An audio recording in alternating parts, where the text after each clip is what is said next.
A true GOAT. Oh my gosh, I'm so excited. I saw him at a Chargers game not long ago. He was certainly there to witness the win. Amazing game Sunday night against the Bengals. Joining me now, three-time NFL All-Pro, founder of Lights Out Extreme Fighting, Lights Out brand. We'll get into all of this. Shawne, you are a mogul, and the Chargers are really hot right now. How does that feel?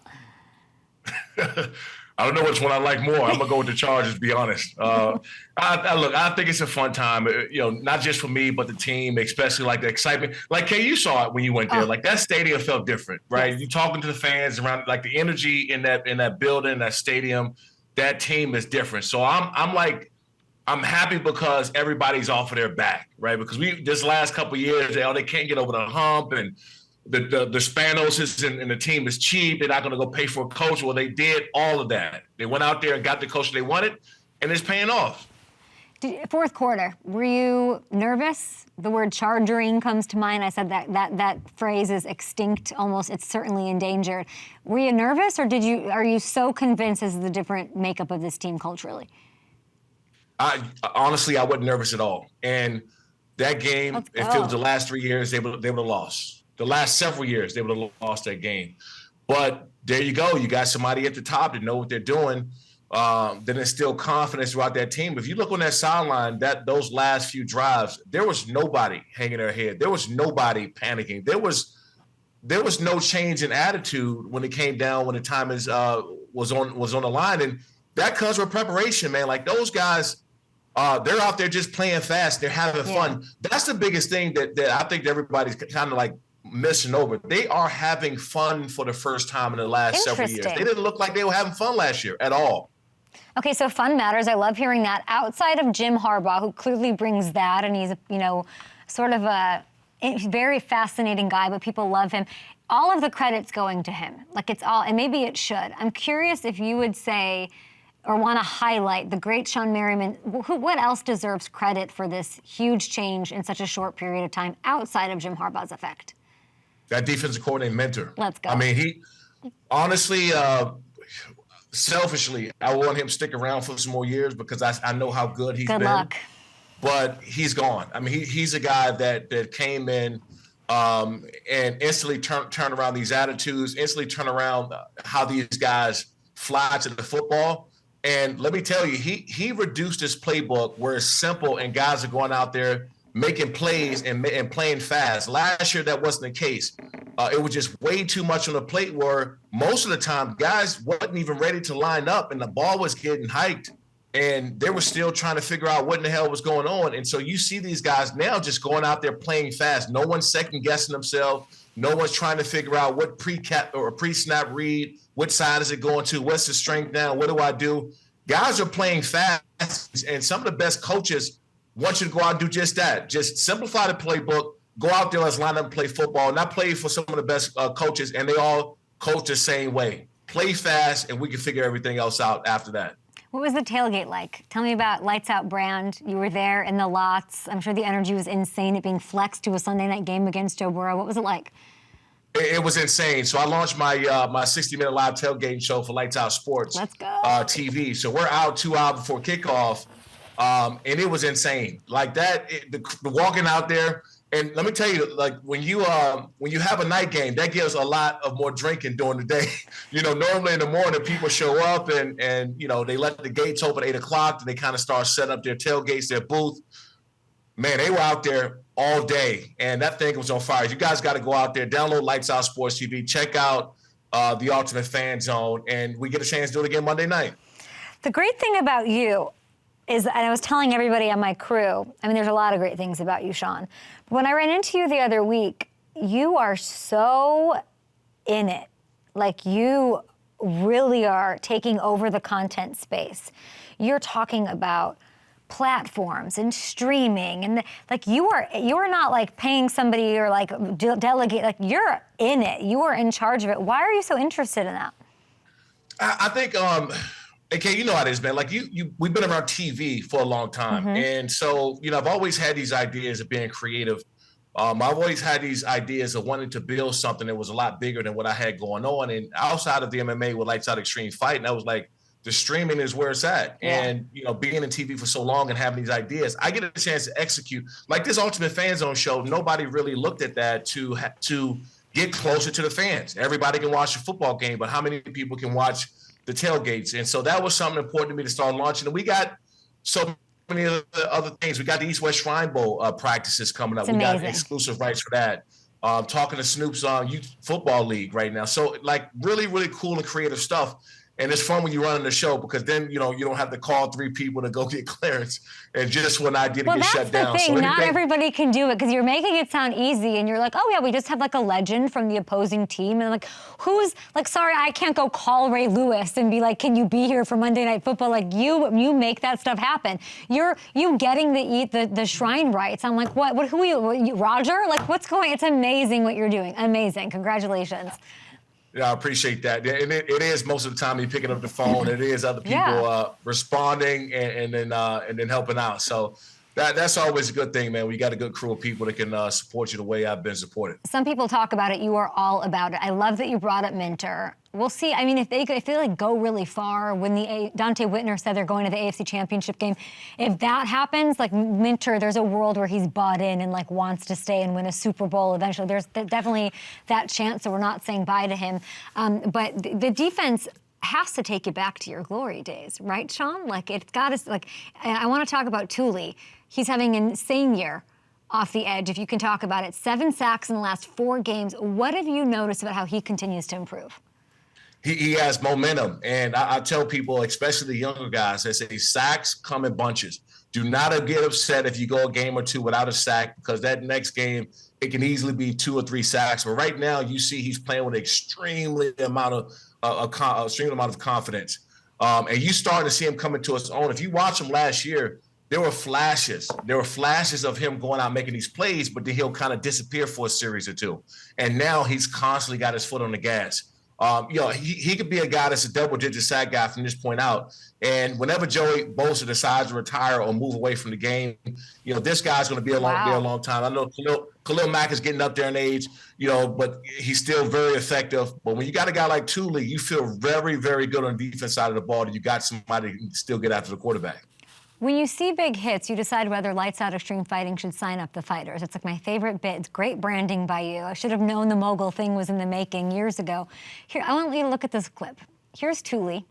He's getting a clean hit on Joe Burrow. As a Bengals, you know, it's hard to watch. Do we sign him up? Did you see this? Oh, yeah, absolutely. Absolutely sign him up. The only thing is you got to watch out for Joey Bosa's leg because when I saw that, I was like, no. Okay, all right, no problem. But yeah, man, he is explosive. I'm 100% signing him up. But this guy, man, he has landed big hits left and right. He has a headache to offensive coordinators and quarterbacks right now in the offensive line. And he's going to be a headache for a long time. That's the good thing about him. He's young. You starting to see him use his hands a lot more, coming off the edge, going up and under guys. He's just more confident in his capabilities now. He's only going to get better. Did you see there was a play? There was a double fumble last night. I'm going to show it to you. I don't know if you saw it live, but it's Derek Barnett getting the sack, the strip. He recovers a second fumble after Tyler Guyton tries to run with it. What do you make of this? Yeah, I'm not signing this one up.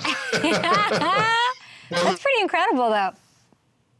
I'm signing him up for making that play.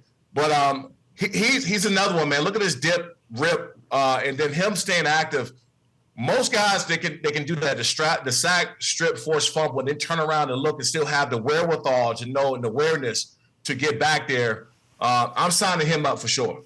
Love that. Your teammate, LaDainian Tomlinson, I love seeing you guys be so supportive around the team.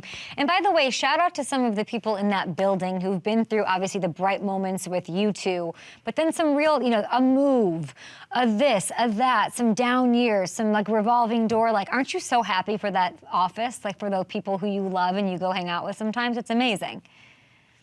It is. It's the best feeling because those years could be dark, especially when you had the years we had and you go several years without, being that team that everybody knew and loved. And also, too, just the outside noise coming in from, everyone else about the organization and they can't get over the hump and they can't do this. And I'm happy for everybody in that building, especially the ones that's been there for a long time, man, because they've been through it. What was so funny about LaDainian Tomlinson in this video that you're cracking up? So when I saw it the first time, not years ago when it first came out, we all thought it was like this thing's been out for like 14 years, if not longer. It's been out forever. So when we saw it, we lit LT up in the locker room. We had it like playing full screen, full blast. And, you know, it was alumni night. It was alumni night Sunday night. And so all the guys came back and we saw that. We were like on our hands and knees crying, laughing because we haven't seen it until now, right? And so this generation of Charger fans and everything else, they see it like, what is that?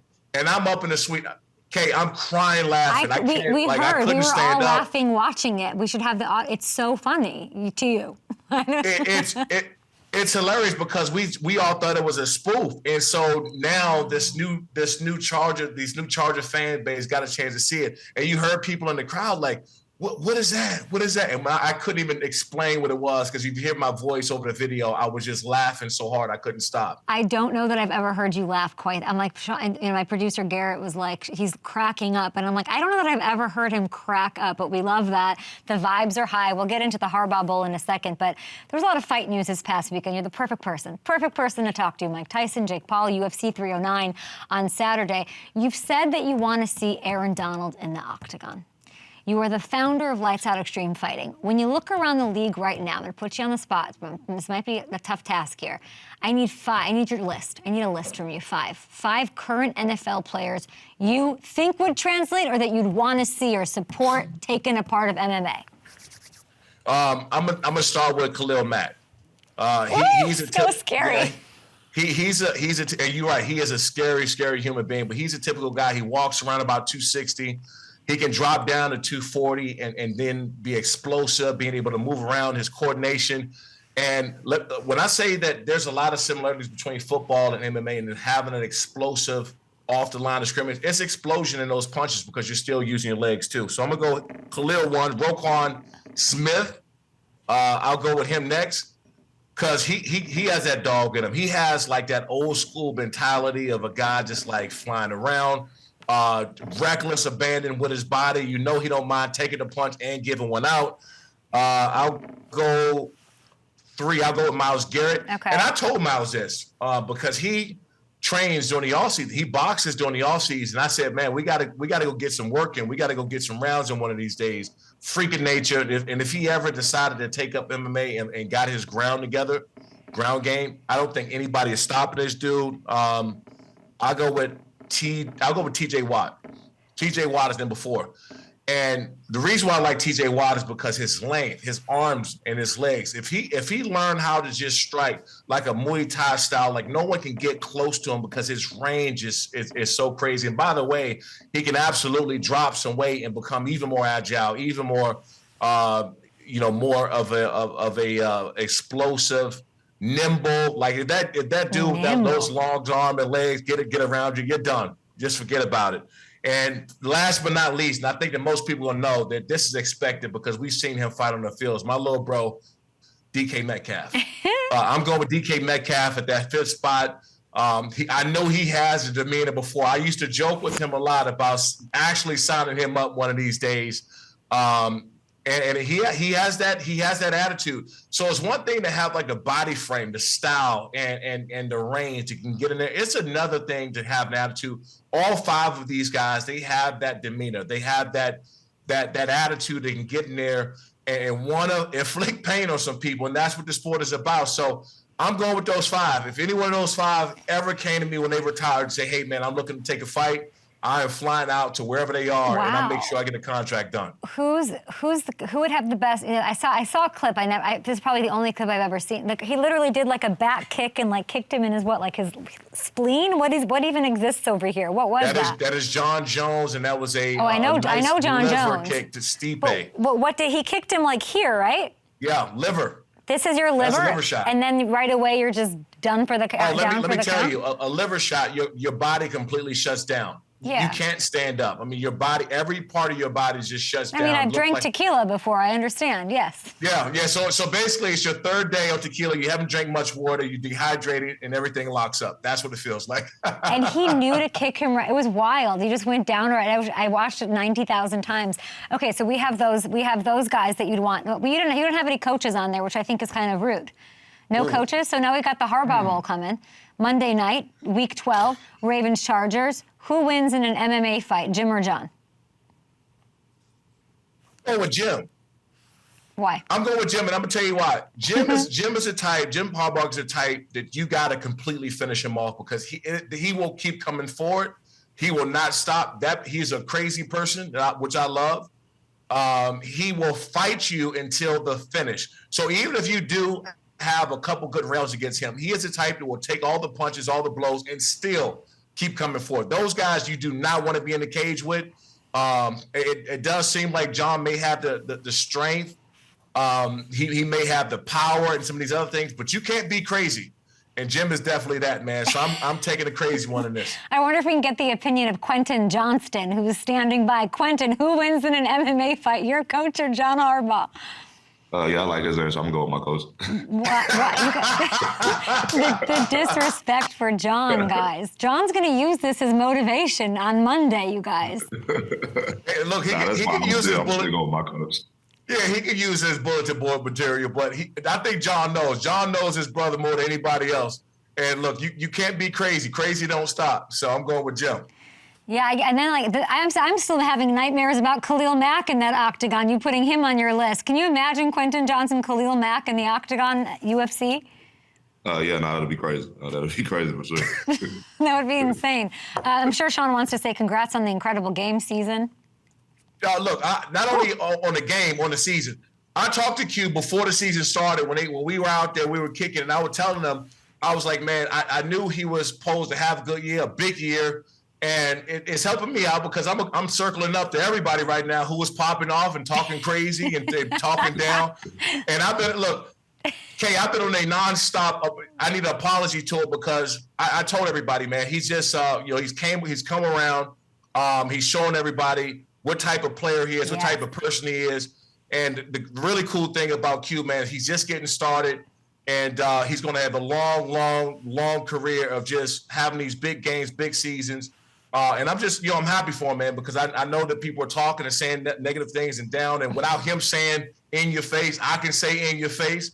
And that, there's a lot more to come. And I'm excited about this team and excited about his future. Yeah, I appreciate that. Yeah, and such a young leader, his second year, and he's running the receiver room, which is amazing to see. We're going to talk to Quentin in just a little bit. Thank you I like the smile on Quentin. You helped warm him up for me. I love that and appreciate it, Shawne. But I do want to get to your charity. Before we finish, you wrapped your 22nd annual Lights On Foundation. It's a coat drive. It's so important. Maryland gets real cold. It's with the University of Maryland. How can we help? Yeah, we just wrapped up 22 years. It's crazy to even say that. 22 years is a long time at the University of Maryland, and they unfortunately lost against the Rutgers. But it was a great night. We collected a little under 500 coats. That puts us like over 35,000 coats or something like that over the last 22 years. So again, big shout out to DTLR, Little Blue Menu. By Chick-fil-A, who coming on giving gift cards to everybody who donated. Amazing. Next year we'll do it again. I want this thing going for another 22 years. I have my son, my 14-year-old son, Shawne Merriman, who's also coming top quarterback out of New Jersey, to come down and also pass on the legacy, man. I want this thing to be going on a long time after I'm gone. It's really, really well said. Everybody can go and all over Shawne's socials to figure out how you can help. Ravens Chargers Monday night. Who has the better defense right now? Well, I'm taking the Chargers, man. I just think that right now, the way they're playing the brand of football that nobody wants to play. And that's hit you in the mouth for 4 quarters. Ultimately, that's what happened in the Cincinnati Bengals game. They beat them up for 4 quarters. They were able, Kroenke, Ladd and those guys at the end of the game were able to pull one out. JK, big shout out to JK and all the injuries and doubt, obstacles and tribulations he had to get to where he is. 100% should be the comeback player of the year for everything he's overcome. And so they're just playing the brand of football that people don't want to play. And Mentor got those guys humming on all cylinders. That front seven is one of the best in the business. I have a feeling Quentin is like, don't talk about Minter. I think everyone's like, shut up about Minter. Keep him a secret. The cat's out the bag. Yeah. The cat's out the bag. But Kay, you said something though before. I think that Jim may be to convince him to stay no matter what. The same thing with the offensive coordinator from the Lions. He had an opportunity to go somewhere. He didn't. He realized that they got a mission to accomplish. And I hope Mentor's around to stay for a long time. And then obviously one day he'll get that shot at the head coaching job. It's rare because you don't know if that one day is going to come. So it's very hard to, it's never the DC or OC's fault. Like, you got to take the job if it's presented to you. You can't blame anybody for taking it. But what you said is true, that Jim is the X factor there. Jim has his way of sort of massaging the conversation and maybe getting him to stay. But not if if he shuts down Lamar Jackson, that'll be another story and hard to stop an NFL team from making an offer. Shawne, appreciate you so much. Thank you for saying hi to Quentin. I'm sure that meant a lot to him, and always great to see you. You're the best. Same here. Make sure you guys download Lights Out Sports TV. Tons of free sports there. Big announcements coming as well. So make sure you guys tune in to Ultimate Fan Zone on Lights Out Sports TV. It's been massive. We'll see you Monday night out in the lots. Yep, you got it. I'll be there. Amazing. Bye, Shawne. Appreciate you. Let's welcome in Quentin in 5, 4, 3, 2, 1.